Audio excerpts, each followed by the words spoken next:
If I gave you a blank checkbook and told you to spend like the rich for a month, what would you do? I'll be honest, I thought I knew until I actually did it. And what I learned is that spending like the rich isn't just about buying luxury items or taking extravagant vacations. It's about having the freedom to make choices with your money without the constant worry of how much it costs. One of the most important things I realized is that rich people do and think in terms of how much something costs. They think in terms of, is this worth my time, and will it make me happy? So when I was given this opportunity, I wanted to really understand what it meant to spend like the rich. So I decided to challenge myself and do some things I wouldn't normally do. And the results were surprising. The first thing I noticed is that rich people don't worry about small expenses.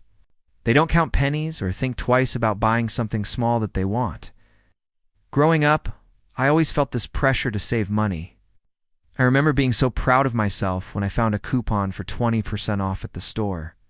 But then I read an article about how rich people don't bother with coupons or discounts because their time is more valuable than the amount of money they could save. It was a real eye-opener for me.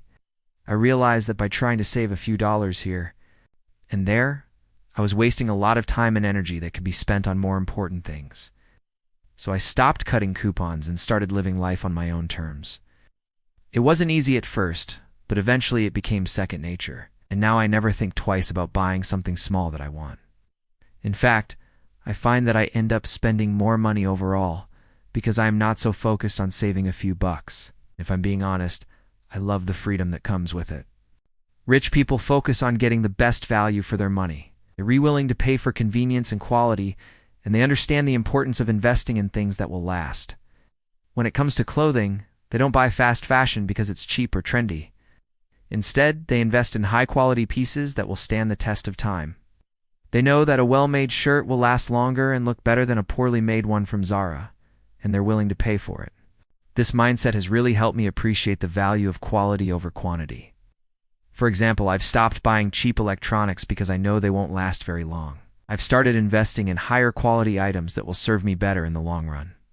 For example, I recently bought a new laptop, and instead of going for the cheapest option, I chose to invest in a higher quality machine that will be able to handle all of my needs for years to come. I also try to avoid buying things that are on trend, because I know they'll go out of style quickly. Instead, I focus on finding pieces that are timeless and will still look good in a few years. It's not always easy, but I'm slowly building a wardrobe that I love, and that reflects my personal style without breaking the bank. The next thing I noticed is that rich people have a very different mindset. When it comes to money, they see it as a tool to be used to create more money, not as something to be hoarded and saved. This mindset has definitely rubbed off on me. I no longer see money as something that should be saved and kept safe, but rather as a tool that can be used to create more opportunities and experiences. For example, instead of saving money for a rainy day, I now invest it in myself and my future. I take calculated risks and invest in things that will grow my income, such as courses, coaching programs, or new equipment for my work. And if something breaks, I don't stress about it. I fix it. This mindset has really helped me live a more fulfilling and exciting life. I'm no longer afraid to take risks or invest in things that will help me grow, because I know that the money will come back to me in ways that I couldn't even imagine yet. Another important thing I've learned is that rich people don't waste time doing things that are unimportant to them. They prioritize their time and only do things that are important to them. For example, they might hire a personal assistant to help them with everyday tasks, so they can focus on more important things like growing their business. Or they might outsource tasks that they're not good at, like accounting or marketing, so they can focus on what they're good at. And they certainly don't waste time stressing over the little things. The way I see it, time is our most valuable resource. We can always make more money, but we can't make more time. And if I wasted my time doing things that weren't important to me, I'd be wasting the most valuable resource I have. So I've started to be more mindful of how I spend my time and make sure I only do things that are important to me. This doesn't mean that I do anything for free, or that I only say yes to things that will make me money. It just means that I am careful about how I spend my time, and I make sure I'm not wasting it on things that are important to me. So what did I do when I got my blank checkbook? First, I took a mental health day and went shopping. But I didn't go to the mall or go on a shopping spree online. I went to my favorite local bookstore and spent the day browsing books. I bought every book I liked the look of and spent a couple of hours reading them in the park. I realized that I had never taken the time to do this before because I was always worried about the cost. But when I let go of the need to save money and just enjoyed the experience, I realized how much I loved it. I discovered new authors and genres and spent the day lost in different worlds.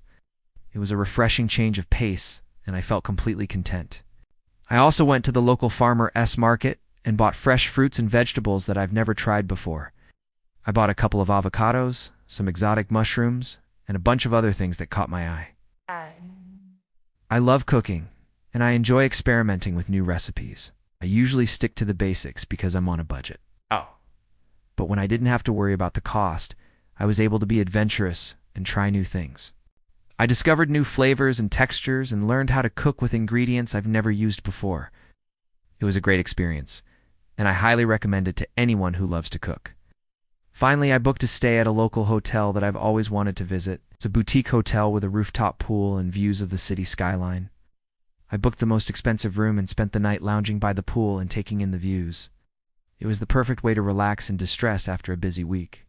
I ordered room service and watched movies all night and slept in late the next morning without any stress or worries.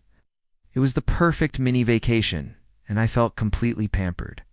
Looking back, I can honestly say that I felt richer during those few weeks than I ever have before. I learned that it's not about the money. It's about the freedom to choose how to spend my time and money without the constant worry of making ends meet. I encourage you to do the same. Let go of the need to save money and just enjoy the experience. You might be surprised at how much richer you'll feel as a result. If you've enjoyed this video, please give it a thumbs up. And don't forget to subscribe so you never miss an upload. Thanks for watching, and I'll see you in the next video.